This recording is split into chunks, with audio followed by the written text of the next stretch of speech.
Assalomu alaykum, hurmatli teletomoshabinlar. O'zbekiston telekanalida Xasta bo'lmang ko'rsatuvi studiyada men Nigora Karimboyeva barchangizga sihat salomatlik tilagan holda bugungi ko'rsatuvimizni boshlaymiz.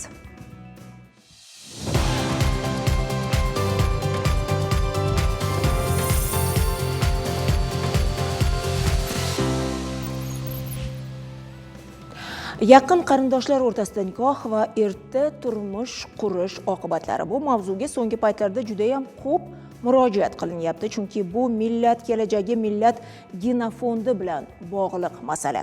Bugun yana bir bor ushbu mavzuga to'xtalmoqchimiz. Studiyamizga esa mavzuga daxldor mutaxassislarni taklif etganmiz. Assalomu alaykum. Xush kelibsiz. Marhamat, o'rningizda egallashingiz mumkin.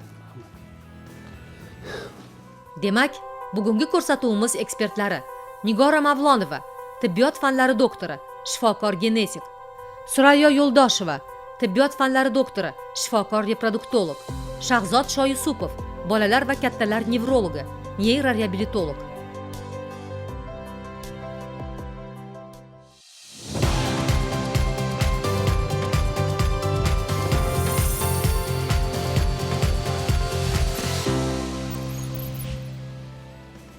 Hurmatli teletomoshabinlar, xasta bo'lmang ko'rsatuvi jonli efirda. Studiyada telefonimiz ishlayapti. Bemalol qo'ng'iroq qilib o'z savollaringiz bilan murojaat qilishingiz mumkin va Telegram chatimiz ham sizning xizmatingizda. Men esa birinchi suhbatdoshimni tanishtirib o'taman. Tibbiyot fanlari doktori, shifokor genetik Nigora Mavlonova. Yana bir bor assalomu alaykum. Xush kelibsiz. Bugungi mavzu so'nggi yillarda juda ham chuqur o'rganilyapti, chunki avvallari bizni yoshligimizda bu mavzuga murojaat etilmasdi. Qarindoshlar yaqinmi, uzoqmi, bir-biridan kelin qilib, kuyov qilib, qanaqadir bu narsaga e'tibor ham berilmasdi-da. To'ylarga borardik, amakivachcha, xolavachchalar quda bo'lganda aslida qarindoshlar xursand bo'lishardi. Lekin so'nggi yillarda aynan mana shu qarindoshlar o'rtasidagi nikohdan tug'ilayotgan bolalarga, farzandlarga e'tibor kuchayyapti, chunki aslini olganda nechidir foiz farzandlarga bu salbiy ta'sir o'tkazmoqda. Shunday ekan, qarindoshlar o'rtasida nikoh nima uchun va nimasi bilan xavfli degan savolga javob bersangiz. Birinchi bo'lib, manba genlarni tuzilishi haqida bir tushuntirib o'tsam. Mana bizni tug'ilamiz, kitobdagi hamma narsamiz yoziladi. Kitobda nima yoziladi? Yaxshi narsalar ham yoziladi, yomon narsalar ham yoziladi, neytral narsalar ham yoziladi. Xuddi shunaqa bizning DNK molekulamiz ham tuzilgan. Ya'ni genlarimiz 3 xilga bo'linadi. Neytral genlar, foydali genlar, ular juda ham kamdan kam beriladi. Bitta odamga 10 millionta odamlar ichida bittada uchrashi mumkin va eng ko'p beriladigan genlar bu zararli. Mana shu zararli genlarimiz bizda turli xil kasalliklarni nasldan naslga o'tib keladigan yoki qaysidir bir trigger faktordan keyingi kelib chiquvchi genetik kasalliklarga namoyon bo'lishi mumkin. Buni mutatsiya deydi. Mutatsiya nimadan kelib chiqadi? Mutatsiya bu qaysidir DNK molekulasini tuzilishi paytida polomka bo'ladi, ya'ni shikast beradi. O'sha shikastdagi qaysidir manba o'zini DNKda molekulasida nukleotidlar borda, u harflar adenin, guanin, sitosin tushib qolishi boshlaydi, yuvib qolishi boshlaydi, inversiya beradi, deletsiya bo'lishi mumkin. O'sha narsa bu bizda bor, har bitta. Endi qarindoshga keladigan bo'lsak, bizda avloddan avlodga o'tib keladigan turli xil kasalliklarimiz bor. Masalan, ota-bobolarimizda qandli diabet deylik yoki mukopolisaxaridoz deylik yoki qandaydir qon tomir kasalligi, polineuropatiyalar bo'lishi mumkin. O'sha narsalar agarda qarindoshlar birlashib, masalan, xola, ikkita singillar bolalarini turmush ko'rishni xohlashdi. Ko'rsangizki, u anaqada ham, u singlisida ham, bu singlisida ham ota bir. Otada kasali bitta. Va u kasal bilan bo'lgan bolani ham xuddi shunaqa genetikasi ham joylashgan bo'ladi. Masalan, bular ko'pincha autosom retsessiv, ya'ni yashirin genetik mutatsiyani olib yuradi. ko'ribsizki, bolalar sog'lom turmush quradi, ko'pchiliklar bizada sog'lom bola, bizada umuman bo'lmagan hech narsa. Avlod ko'rishi boshlagandan keyin muammo kelib chiqishi boshlaydi. Ya'ni bola tug'iladi, o'lib qoladi yoki bola tug'ilishi bilan turli xil poroklar bilan tug'ilishi boshlaydi yoki qandaydir bir yoshida gen obmen vеществ buzilishi yoki modda almashinuv buzilishi bilan gepatofosfataziya yoki autosom dominant orqali beriluvchi sindrom Marfana yoki sindrom Jilberli kuzatilishi mumkin. Shu sababli biza qarindosh nikohga nima beradi? Chunki ular bir xil ma'lumot topib yuradi o'zi bilan. Ular buni tushunmaydi. O'ylaydiki, mana bola tug'ildi, masalan, birinchi bola tug'ildi. Sog'lom bola tug'ildi, oyoq qo'llari joyida, tug'ilganda ham chinqirab tug'ildi. Lekin nimagadir 2-3 yoshida kasallik alomati boshlandi. Bola yurmayapti, emelamayapti ham, yotibdi, ko'zi bitta joyga qarab qolgan. Demak, qandaydir bitta o'sha ma'lumot buzilganki, bu bolaga berilgan. O'sha bolada shu narsa namoyon bo'lishni boshladi. Hozir siz deyarli hamma ma'lumotni meditsina tilida gapirdingiz, lekin bizda mana doskada ham tayyorlangan ma'lumotingiz bor. Keling, xalqchilroq qilib bizni ko'rayotgan teletomoshabinlarimizga tushuntirib bersak, chunki hali hamon, hattoki meni yon atrofimda ham yo'q, qarindoshdan kelin qilganim afzal, chunki singlimning qizi meni ko'z o'ngimda katta bo'lgan. Hech narsa bo'lmaydi.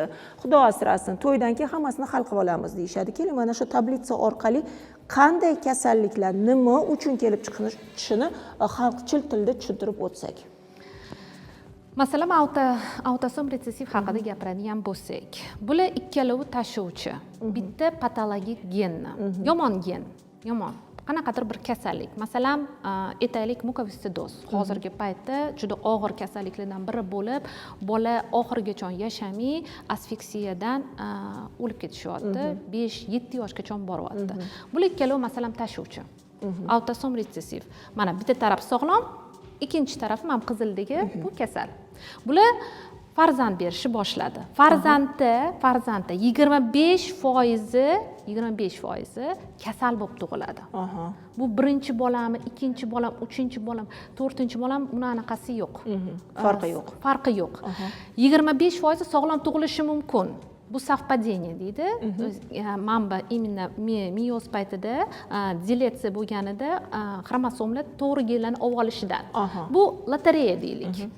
Patinu anaqani omadli lotereyani o'yadi. Chunki qolgan 50% bular hammasi tashuvchi. Qizam, o'g'lim tashuvchi bo'ladi.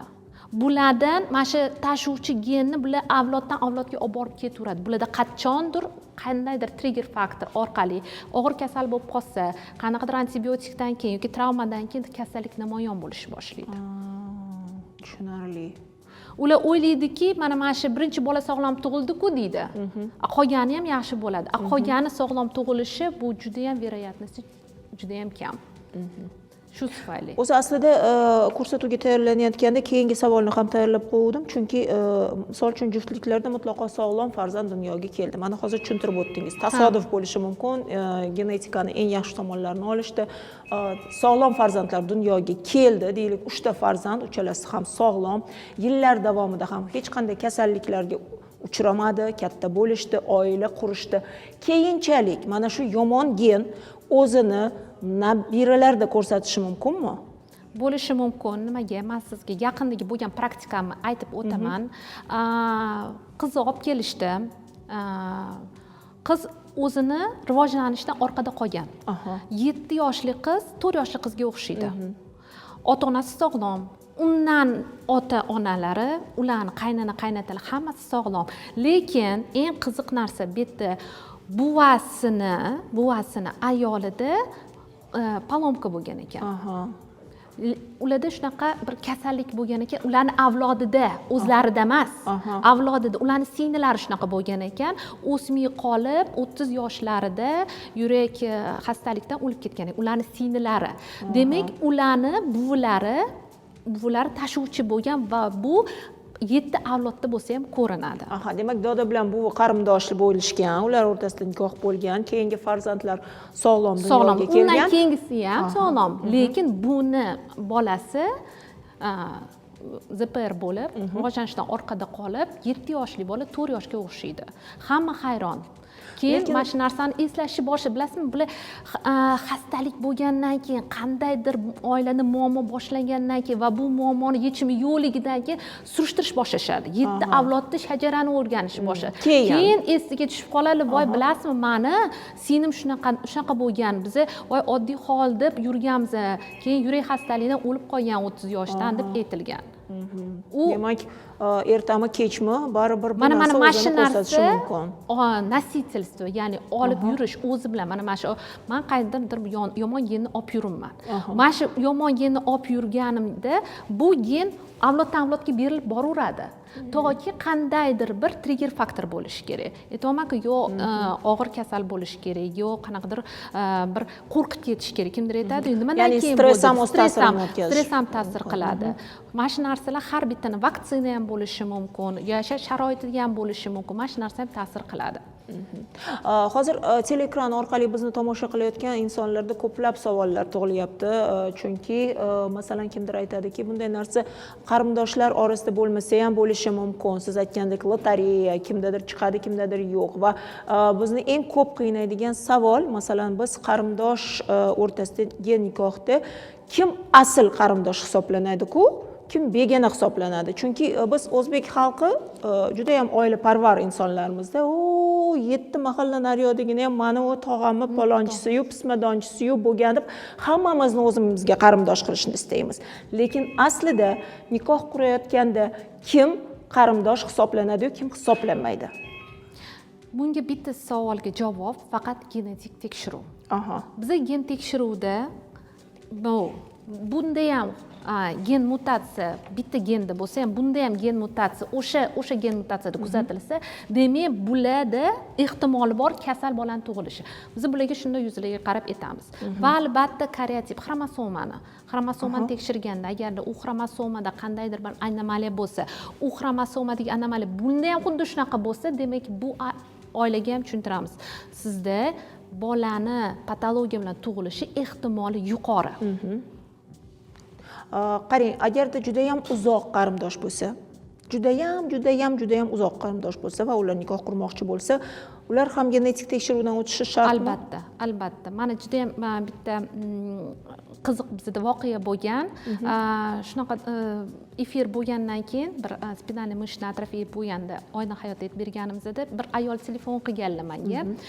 Mani qizimni, menda sut bo'lmagan, mani qizimni mani oldimdagi palatadagi ayolga berganman. Ular mani qo'shdim ekanlar, 3-podyezdimdagi. Vaqt sayin kelib tasavvur qiling, oradan 23 yil o'tib menga aytib beryaptilar. Mana shu ikkita yosh bir-birini yaxshi ko'rib qolgan. Endi bular emizganlar-ku. Nima qilyapsam, biz shunday aytamizki, sut bergan ayol ham qarindosh bo'ladi. Nimaga? Chunki sutiga berayotgan manba sutda ham qandaydir ma'lumot bormi? Mikroelementlar bor. Uni o'zini DNK molekulasi bor. Bola emayotganida uni DNK molekulasiga qo'shilar ekan. Demak, ichida o'ziga xos bo'lgan ma'lumotni olib borar ekan. Shundagina e'tibor bergan bo'lsangiz, mana даже klon serial bo'lgan. Ular mana shu bitta fragment bo'lganda ham aytgan, biz qarindosh bo'lganmiz-ki degan, esingizda bo'lsa, Latifa bilan Said aytganda, bizani bitta kормилицamiz bo'lgan, boquvchi ayolimiz bitta bo'lgan. O'shaning uchun biz turmush qura olmaganmiz degan. Shunda ham biz albatta aytamiz, sizlar qarindosh sizlar deymiz. Agar juda ham xohlagan bo'lsa, bu yerda kariyotip, sitogenetika, gen tekshiruvi tekshirish shart. Chunki ehtimoli yuqori, patologik bolani tug'ilishi ehtimoli yuqori. Chunki bu yerda oila ham qiynaladi, ijtimoiy tarafdan ham qiynaladi, ekonomik tarafdan ham qiynaladi. Stress bo'ladi oilaga. Bu oson emas. Og'ir farzandni o'stirish. To'g'ri aytasiz. Chunki hamma ham farzandi sog'lom bo'lishini istaydi.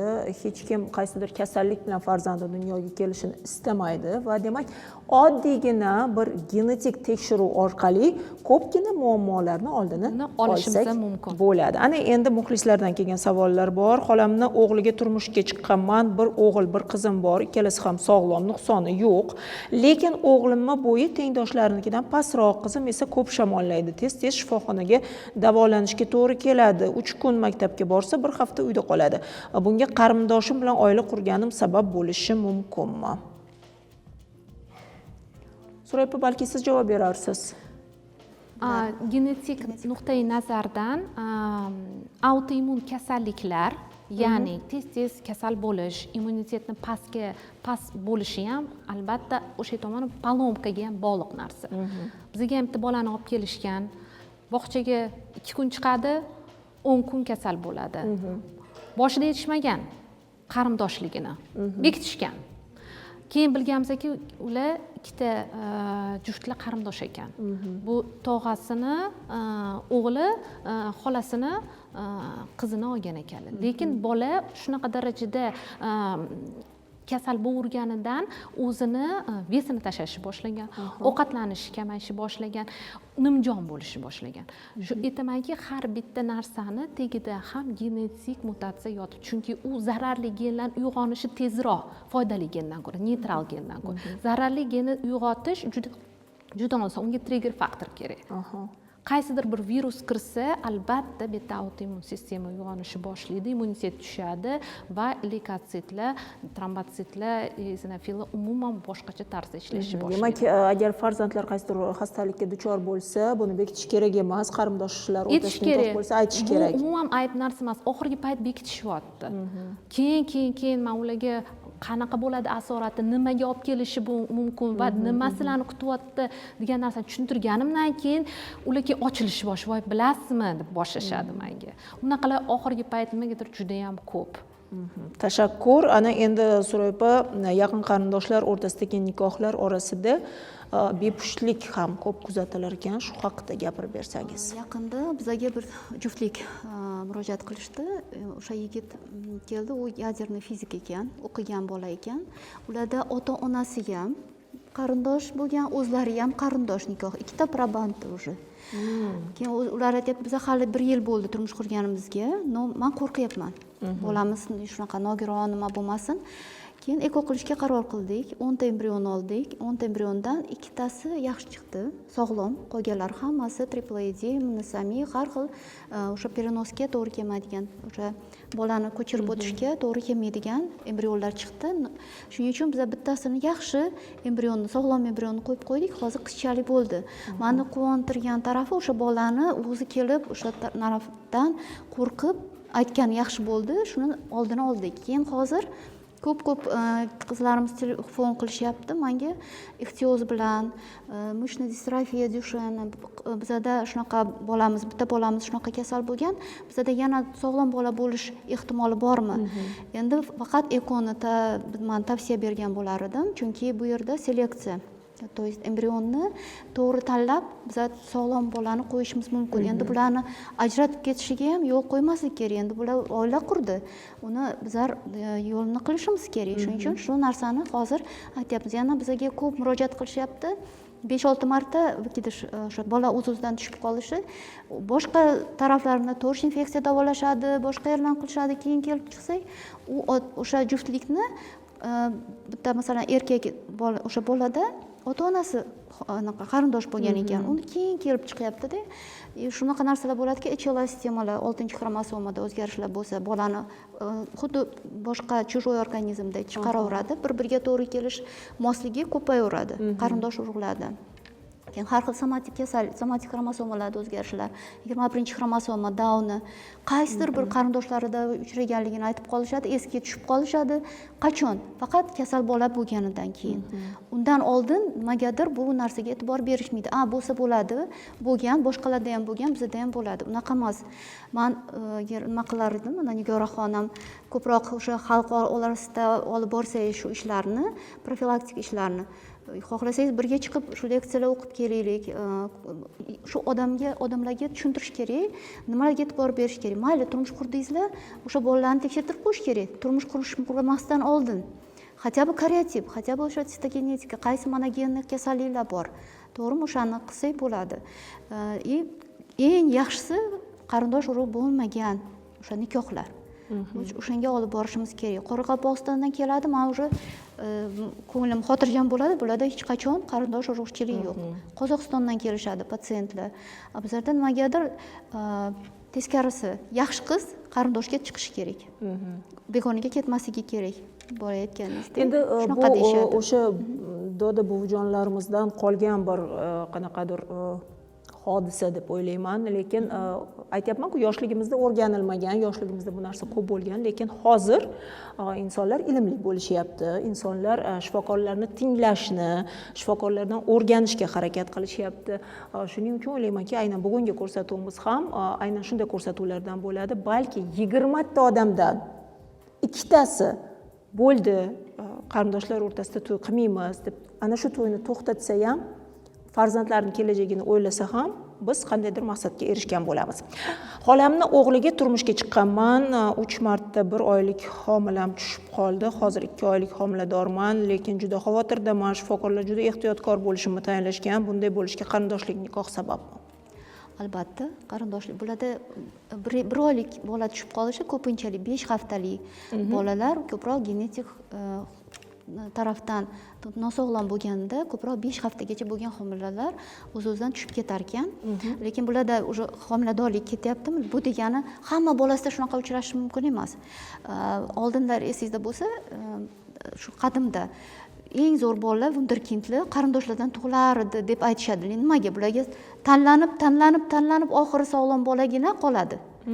O'shanaqa bularda ham faqat kasal bola tug'ilishi mumkin emas, sog'lom ham bo'lishi mumkin, lekin ular Nigoraxon aytganday nositel o'zida tashuvchi bo'ladi qanaqadir kasallikni. Agar ular yana qaysidir avlodida qarindosh urug'ga uylanib qolsa, ularda o'sha chiqish protsenti foizi ko'payib qoladi bu kasalliklarni.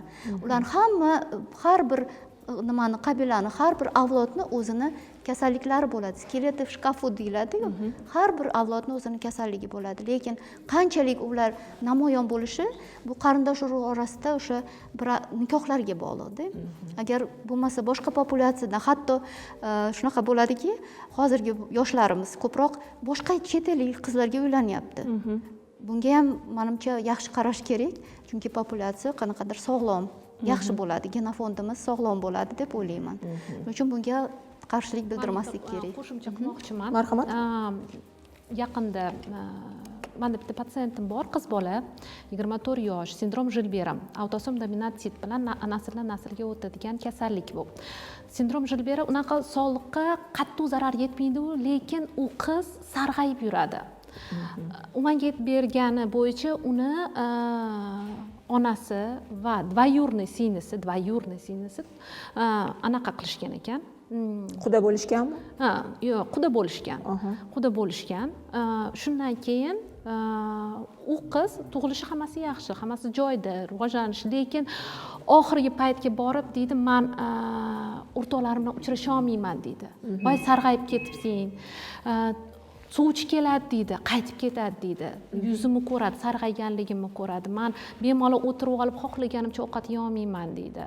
Shunaqa darajada u qiz ichida azoblanayotganini men tushunyapman, chunki og'ir.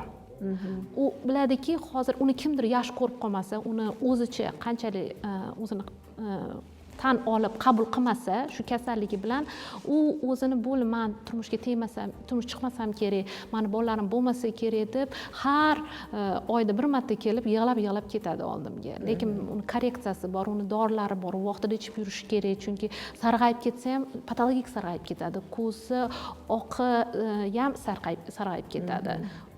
Odamlarga juda ham kasalmon bo'lib ko'rinadi. Odamlar undan hali chiroyli qiz, juda aqlli qiz, zirik Demak, siz aytmoqchisizki, ota-onalarni xatosi, ota xatosidan bola qiynalyapti. Katta oilani boshlarini xatosidan keyin farzandlar, nabiralar qiynalishi mumkin va bu albatta ham yaxshi ish bo'lardi. Albatta bu insonga ta'sir qiladi. Tog'amning o'g'liga turmushga chiqqanman, 2 ta qizim bor, ikkisi ham sog'lom tug'ilgan, katta qizim 19 yoshda, lekin hali hayz ko'rmadi.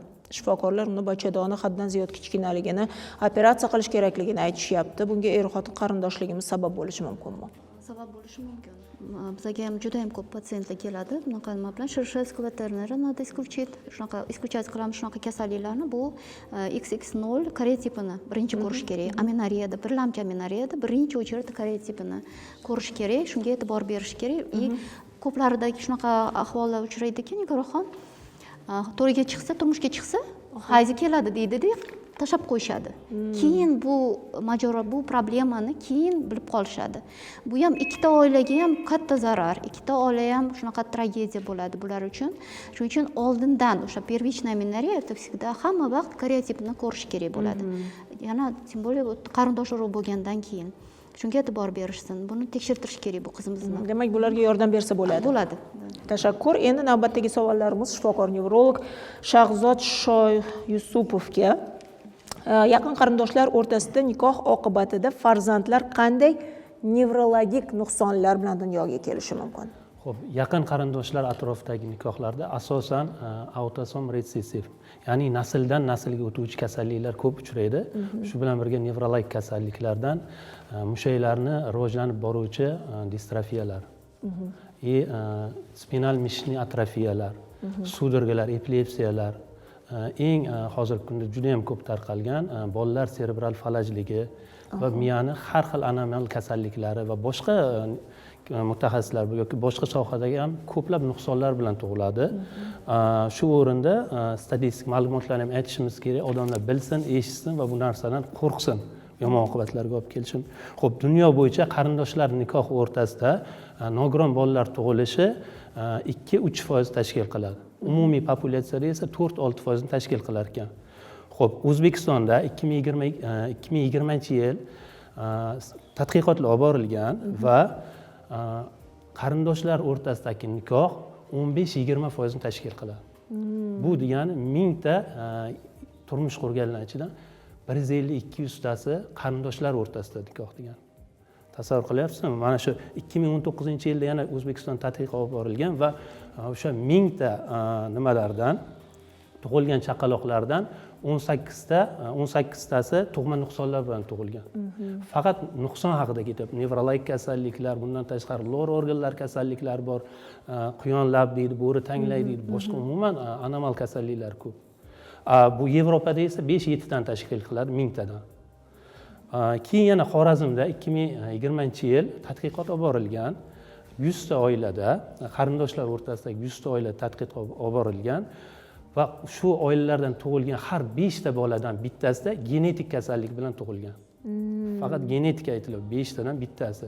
Boshqa nevrologik kasalliklarni qo'yavering, nutqiy rivojlanishdan orqada qolish yoki aqliy rivojlanishdan orqada qolish. Juda ham katta foiz. Hozir aytayotgan har bir ma'lumotingiz aslini olganda fojia. Raqamlarda biz e'tibor bermasligimiz mumkin, lekin gohida shifoxonalarga borganda odamning ko'zi ochiladi-da. Aynan mana pediatrlar, nevropatologlar, nevrologlar huzuriga ota-onalar o'z farzandlarini olib borganda e'tiborli bo'lsangiz, e'tibor qilsangiz, hurmatli yurtdoshlar, bunday bolachalarni juda ham ko'plab ko'rasiz. Atrofingizda ham bo'lishi mumkin. Chunki shaxsan o'zimni ham o'sha qo'ni qo'shnida yoki do'stlarim o'rtasida ham bo'lishi mumkin. Bunga guvoh bo'lganman. Keyinchalik bunday farzandni oyoqqa turg'izish judayam qiyin, judayam. Bu mashaqqatli mehnat, chunki farzandi tashlab qo'ya olmaydi, tashlab keta olmaydi. Qancha ko'z yoshlar, qancha janjal to'polonlar orqali, chunki butun hayotini ana shu farzandi uchun bag'ishlaydi-da. Otalar ishlaydi, onalar hayotini bag'ishlaydi. Sport, massaj, shifokor, lecheniya, topgan puli-yu vaqti-yu shunga ketadi. Shuning uchun bugungi ko'rsatuvimizdan o'zingizga kerakli xulosani olasiz degan umiddamiz. Biz hali turmush o'rtog'im bilan, biz ham turmush o'rtog'im bilan qarindoshmiz. 2 ta farzandim bor, o'g'lim 4 yoshda, gapirmaydi, yurmaydi, fikrlamaydi. Qizim 5 yosh, unga mikrosefaliya tashxisi qo'yilgan. Nima qilsak bo'ladi? Ko'rsatmagan doktorimiz qolmadi. Farzandlarni tuzalib ketadimi deb savol berishibdi muxlisimiz. Xo'p, mikrosefaliya kasalligi bu miya qutisi, kalla suyagi bo'ladi hamda uni ichida joylashgan miya bo'ladi. O'shani o'sishdan, rivojlanishdan orqada qolishiga mikrosefaliya deyiladi. Mikrosefaliya ham nafaqat bu qarindoshlar o'rtasidagi bu ham 18 yoshga to'lmagan yosh oila onalar turmush qurish demak, natijasida ham kelib erta nikohda ham erta bo'lishi nikoh mumkin. natijasida ham. Hozirgi kunda O'zbekistonda 2021-yilda ko'rsatilganda erta turmushga chiqish 5% ni tashkil qilyapti qizlarimiz o'rtasida.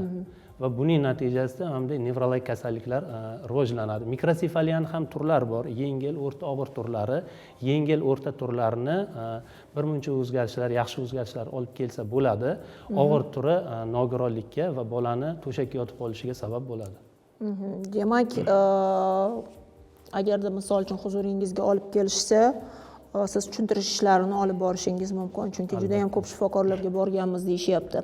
Yaqin qarindoshlik va erta nikoh natijasida mana shunday nogiron bolalar dunyoga kelmasligi, ko'paymasligi uchun nima qila olamiz? Buni oldini olish mumkinmi degan savol kelibdi. Olish mumkin. Mayli, bir-biringizni to'ldiring, chunki bugungi suhbat maqsadimiz bir-ku. ZAGSdan sitogenetikani qo'yish, karotipin va ZAGSda Majburiy. oldidan majburiy va so'rash, qarindoshchilik o'rtada bormi, yo'qmi? So'raganingiz bilan yolg'on gapirishadi-da. Lekin karotipni topshirganda ma'lumot kelib chiqadi. Endi qarindoshchilikni hamma ham bekitishni boshlagan oxirgi payt, shunga o'tib olishdi. Oxirgi payt, afsus. Shunga aytyapman, bekitishadi, lekin siz aytayotgan ana shu tashxisni, ya'ni analizni chindan ham majburiy qilib qo'yish kerak. Majburiy qilib qo'ysa va asosiy uchraydigan gen kasalliklar, mukovistsidoz, SMA va ko'pchilik turli xil gen kasalliklar bor. Bu tug'ilgan chaqaloqlarda uchraydi. Shunga topshirishni majburlasak, o'shandagina qandaydir foizini pasaytirsak bo'ladi. Yo'qotamiz, lekin qandaydir foizini pasaytiramiz. Marhamat, sizni ham javobingizni eshitsak. Xo'p, agar ushbu yechimlar qo'llanilsa nima natijaga chiqsa bo'ladi? Bu genetik kasalliklar yoki qarindoshlar o'rtasidagi nikoh, vaqtli nikoh qurishlar haqida kreativ fikrim yozib kelganman. Xo'p, yechim birinchisi genetik lotereya. Ya'ni bu nima? IT mutaxassislar bilan birgalikda genetik nevrolog va boshqa shifokorlar birgalikda programma qilish. Xuddi lotereyaga nimasiga o'xshagan nima bo'ladi va bitta bosiladi.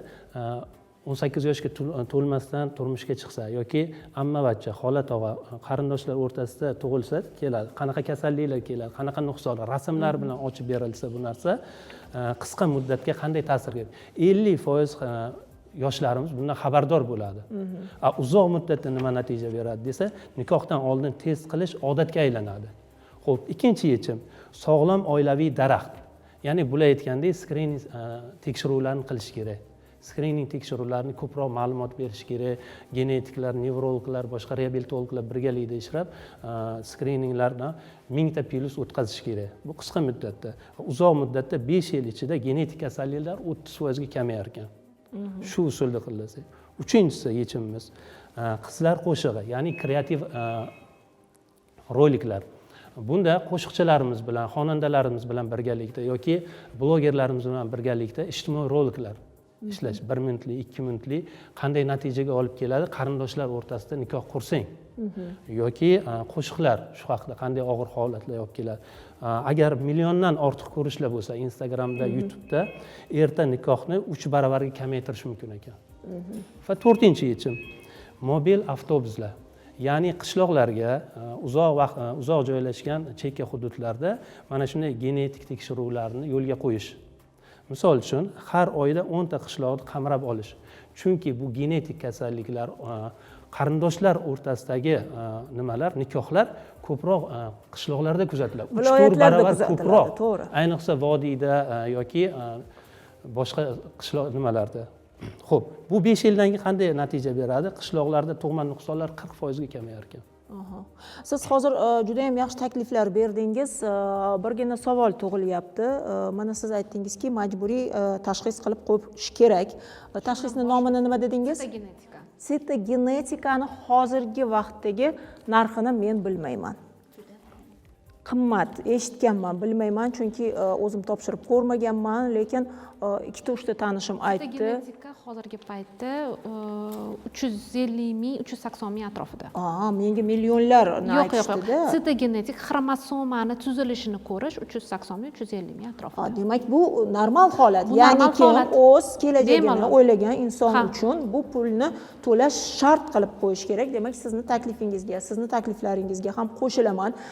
Chindan ham agar san'at ahli, ya'ni ko'plab ko'riladigan insonlar o'zlarini ijtimoiy tarmoqlarda bu haqda gapirsalar, balki chindan ham kimgadir yetib borar.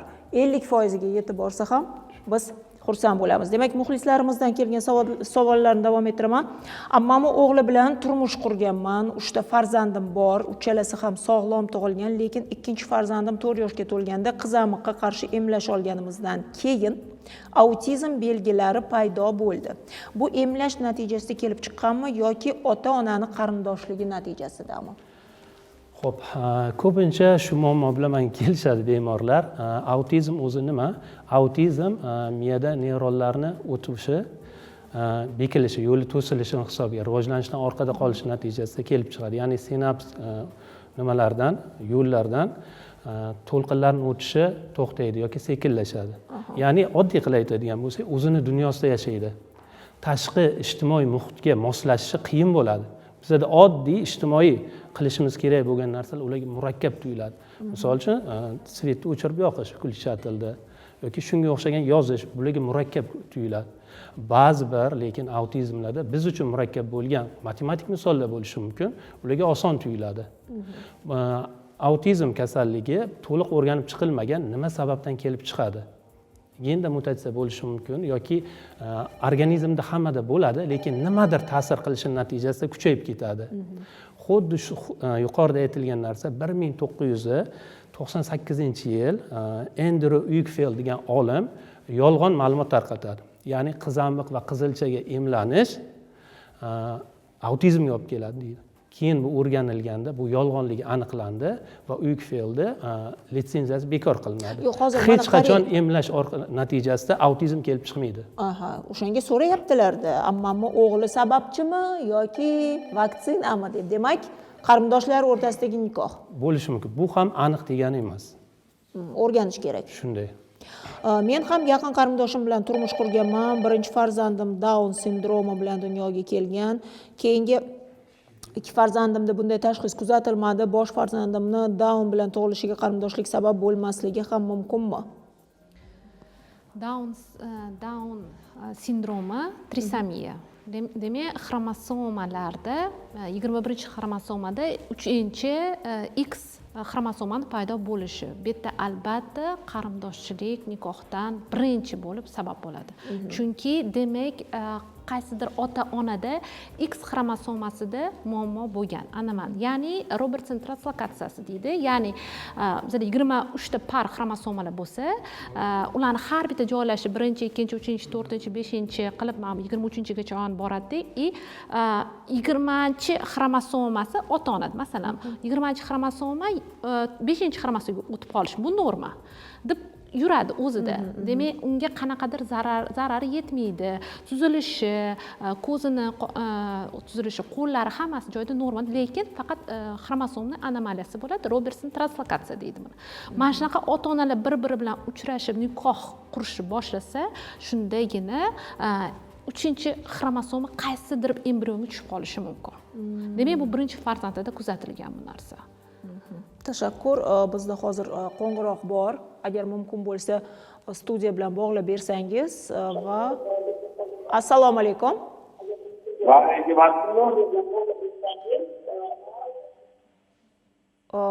Bizga eshitilmayapti. Assalomu alaykum.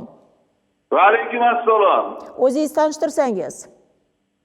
Men Andijonda yashaganman. Xo'p, nima savol bilan murojaat qilyapsiz? Opa-uka xudo bo'ldi. Shundan tug'ilgan bola sog'lom tug'ildi. Yo bir chepcha kasalligi bo'lishi mumkin. Keyin beganaga xudo bo'lsa shu kasalliklar yo'qolib ketadimi yo'qmi?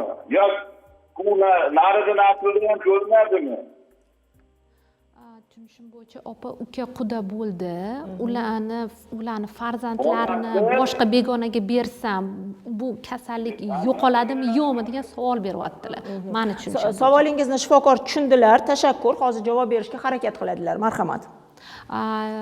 Tashuvchi nositel begonaga berganda ham u begonani ham karotipini genini tekshirishimiz kerak. Agarda u ham xuddi shu narsani tashuvchisi bo'lsa, bu ikki turmush qurayotganlarda ham ehtimoli bor 25% kasal bolani tug'ilishi. Lekin uni tashuvchanligini o'zi bilib tursa, masalan, mana ular aytgandek ekoga borib, shu yerda preimplantatsionniy genetik test degan narsa, o'shani qilib oldini olish ehtimoli bor. Shundagina sog'lom bolani ko'rsalar bo'ladi. Tashakkur. O'ylaymanki berilgan savolga javob oldilar. Turmush o'rtog'im bilan umuman qarindoshlik aloqamiz yo'q. Mutlaqo begonamiz. 2 farzandim ham Down sindromi bilan tug'ildi. Ayolim 3-chi farzandimizga homilador. Shifokorlarning aytishicha, unda ham shunday tashxis kuzatilishi ehtimoli bor ekan. Turmush o'rtog'im bilan yaqin qarindosh bo'lmasak ham bu hol kuzatilayotganini tushunmayapman. Yana nimadan bo'lishi mumkin? Mana xuddi shu, mana hozir javob berdim-ku, begonaga turmushga chiqdi. Demak, bu ikkita ota-onada xromosomli anomaliya bo'lgan. Bu xromosomli anomaliya bilan qiz tashuvchi. Unda qaysidir xromosomasida diletiya bor yoki xromosoma strukturasida o'zgaruvchan yoki qayerdadir unda trisomiya bor. Bu bilan erga tegsa, sog'lom karyotipligi erga tegsa, Down sindromi tug'ilishi ham ehtimoli, chunki u tashuvchi. Qaysidir ota-ona tashuvchi bo'ladi. Meni boshqa narsa hayron qoldirdi bu savolda. 2 farzandi ham shu sindrom bilan tug'ilgan. Lekin qizmi o'g'ilmi eng qizig'i? Yo'q, aytilmagan. Lekin nimaga insonlar yana riskka borib shifokorlarsiz, genetiklarsiz yana farzand ko'rishadi? Bu zo'r savol, zo'r. Hamma shu bilan keladi. Voy, ikkinchisi zo'r tug'iladi deyshadi. Hammasi mana kelgan bemorlarni menga keyingisi yaxshi bo'ladi. Chunki meni qo'shnimda yaxshi bola tug'ildi. Qo'shnim ham aytdi, ikkinchisi yaxshi bo'ladi deb tug'iladi. Odamlar o'zini atrofidagi qarindoshlar, qo'ni-qo'shnilarni gapi bilan, "Mana shu dorini ichsang yaxshi bo'ladi, mana bunaqa qilsang yaxshi bo'ladi, qizingni yerga berib yuborsang yaxshi bo'ladi" bilan yashashga o'rganib qolgan. Shifokorlarga borsa, yo'q, shifokor menga nimadir narsani sotmoqchi, noto'g'ri informatsiya bermoqchi menga, meni umidsiz qilmoqchi deb o'ylashadi bemorlar aslida. Biz ularni oldindan qanchalik ehtimoli yuqoriligini harakat qilamiz yetkazib berishga, lekin bizdan chiqadi, mana o'zim bemorim. Chiqadi, qo'shnisiga olib bor, "Sen eshitma. Bilasan, meni ana qo'shnimni o'g'li birinchi shunaqa tug'ildi, ikkinchi, uchinchi, to'rtinchi farzand hammasi sog'lom. Birinchisi hech narsa qilmaydi, qarab yaxshi bo'lib olasan" deyshadi.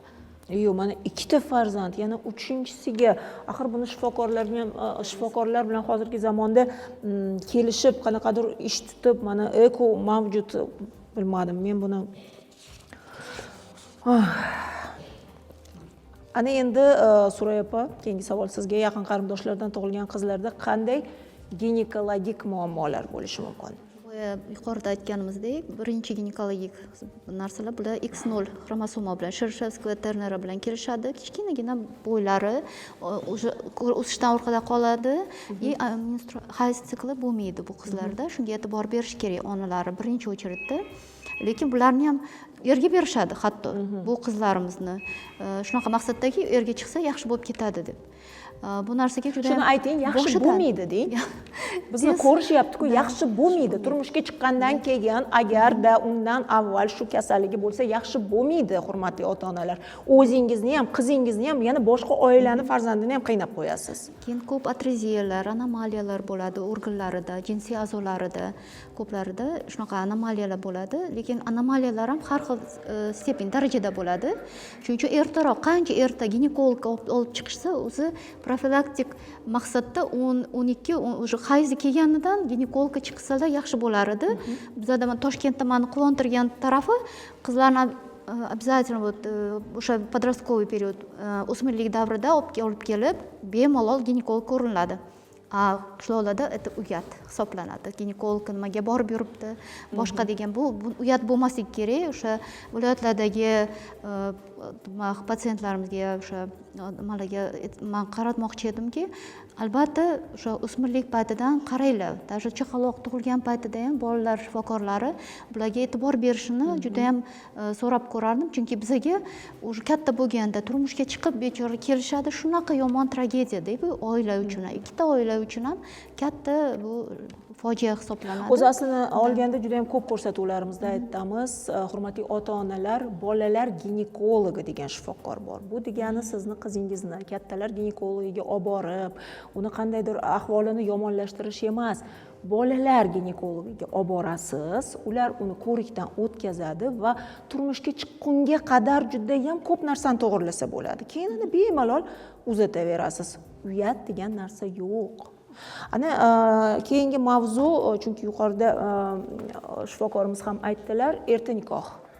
Ba'zi bir xastaliklar, ya'ni bolalarda uchraydigan xastaliklar aynan mana shu erta nikoh ortida bo'ladi. Mana shu mavzuga ham to'xtalib o'tsak, erta nikoh qurish oqibatida nasliy kasalliklar chiqishi ehtimoli qay darajada bo'lishi mumkin? Bu savolga har biringiz javob berishingizni istardim. Marhamat so'rayman. Endi nasliy kasalliklar chiqishi bu boya aytganimizdek ko'proq bu narsa kuzatiladi uzoq viloyatlarimizda. Ko'p o'sha mana nevrologimiz gapirganlaridek, o'sha shifokorlar bilan yaxshi muloqotlari yo'q viloyatlarda ko'proq kuzatilyapti. Masalan, Farg'ona, Andijon viloyatlari bor. Hatto qiz bolalar ko'chaga chiqishi ham taqiqlanar ekan. Men eshitib juda ham hayron bo'lganman. 17 yoshdan yuqori qiz qolib ketsa uyda bu уже qari qiz hisoblanar ekan. Biz shu leksiya bilan chiqib bordik mavzular o'qishga, nimadan shu xalqlar poliklinikalarga chaqirishdi bizlarni. Shunda eshitib bu narsani men hayron qolganman. Bizlarni hozirgi vaqtda shu narsa uchrasa deb. Qizlar yosh, hali takomillashmagan, hali shakllanmagan, sikli ham, a'zolari ham shakllanmagan. Eng birinchisi o'sha psixikasi shakllanmagan qizlarda. Endi bularda o'sha qarindosh urug'chilik, o'sha har xil kasalliklar, nasliy kasalliklar uchrashi, bu albatta o'sha bitta qishloqdan faqat qiz olishadi, bitta qishloqdan faqat qiz berishadi, olishadi, shunaqa narsalar. Shuning uchun balkim bu kasalliklar yana ham ko'proq uchrar. Lekin bularda yana yosh organizm bo'lganligi uchun bularda o'sha bolani olib borish, bolani tug'ish ham juda ham katta muammo bo'ladi. Demak, hali nafaqat tug'ilajak bolasiga, o'ziga ham ziyon yetkazadi. Ota-onalarga men murojaatim, bu qizlaringizni asranglar. Hech bo'lmasa 18-19 yosh bo'lsin, 16 yoshda ham turmushga berganlar bor-da. Bu juda ham katta fojia hisoblanadi. Mana bitta qo'shsam, marhamat. Erta nikohda nima sababdan nasldan naslga o'tuvchi kasalliklar ko'proq bo'ladi? Chunki yosh organizm stressga uchrashi ko'proq. Stress nimani beradi? Trigger faktor. Qaysidir shikastlangan genni uyg'otadi. Trigger kerak. Qaysidir bir mutatsiya uchun trigger kerak. Heterozigot mutatsiya bo'lsa, gomozigot bo'lsa. Agar u gomozigot mutatsiyani tashuvchisi bo'lsa, masalan, mukovistsidoz deylikda yoki spinal mishechniy atrofiya, shuni ham bo'lsa, bu qiz albatta patologik bolani tug'adi. Chunki stress organizmni yaxshi, yomon genlarni ham uyg'otadi. O'zbek tilida aytadigan bo'lsak. Shuning uchun hozirgi yosh qizlarimizning meni maslahatim ularni tayyorgarlik qilib keyin erga berish. Chunki oldindan bergandan nasldan naslga o'tadigan, masalan, faqat u tashuvchi, ona tashuvchi, eri tashuvchi emas. Undan ko'proq ehtimol bor patologik bolani tug'ilishi. Shuning uchun meni maslahatim ilojisi bo'lsa, mana shu targ'ibotlarimiz bilan qizlarimizni tayyorlab 19-20 yoshda erga bersa yaxshi bo'lar, chunki organizm shunda tayyor bo'ladi. Tashakkur. Sizni fikringizni bilmoqchiman. Qanday kasalliklar? 18 yoshga to'lmagan qizlarni nikohga berish, yana shu bilan birga bir narsaga e'tibor berishimiz kerak. 35 yoshdan oshgan ayollar yoki 50 yoshdan oshgan erkaklarni farzandli bo'lishi xuddi 18 yoshga to'lmagan bolalarga qanday nevrologik kasalliklar kelib chiqsa yoki genetik kasallik bir xil bo'ladi. Mana shu narsaga e'tibor berishimiz kerak. Bu nevrologik kasalliklar DTP xavfi 47% ga ko'payadi erta turmush qurish natijasida.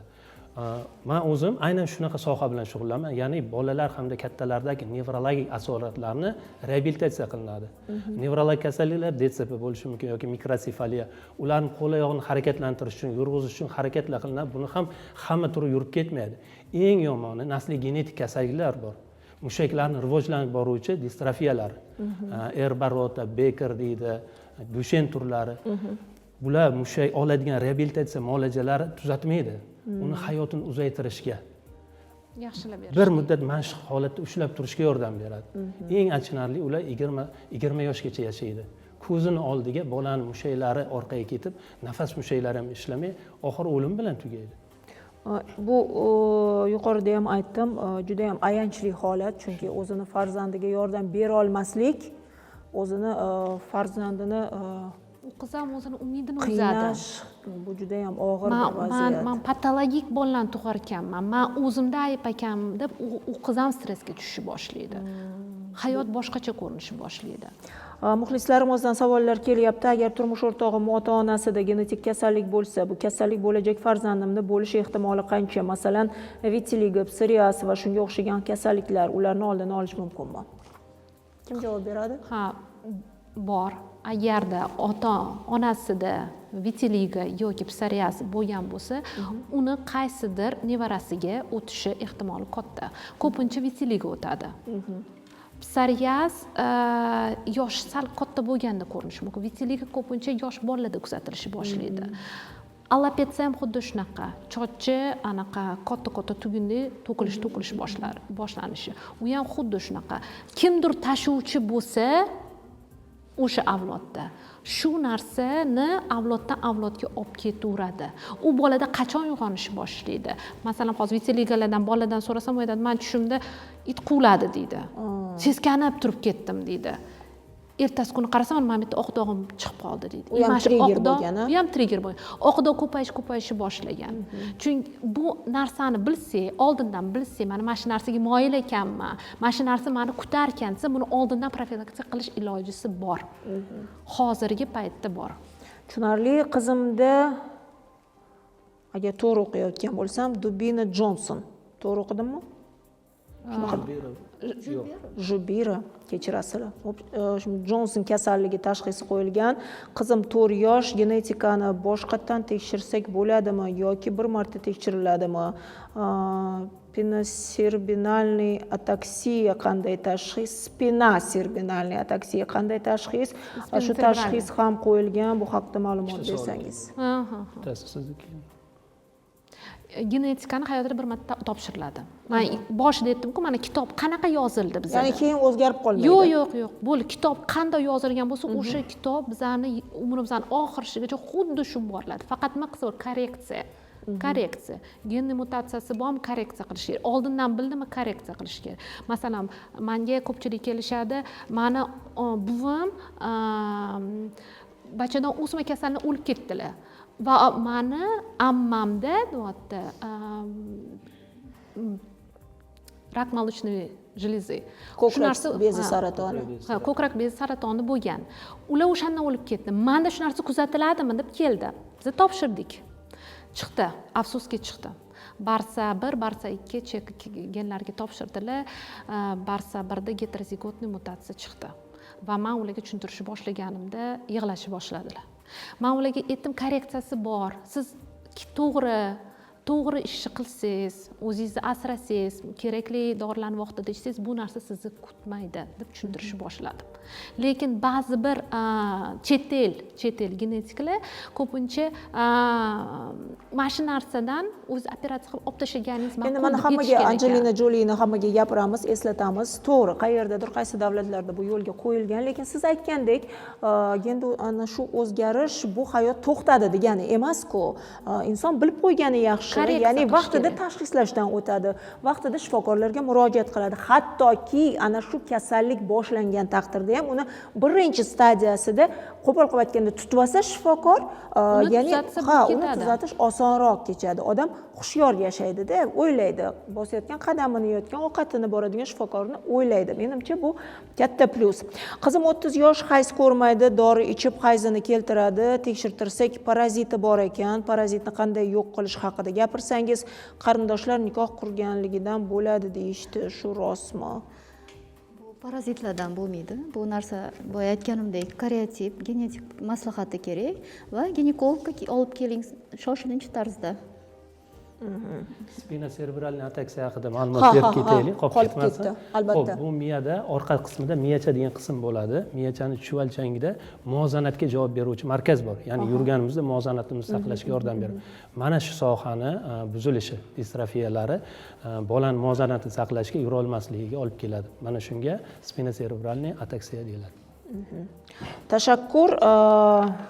Yana bitta narsani qo'shsam bo'ladimi? Mana nasldan naslga o'tuvchi mana gen kasalliklar bo'yicha. Ularni bitta yomon tarafi bor. Avloddan avlodga o'tib kelayotgan genetik kasalliklarni og'irlashib borishi.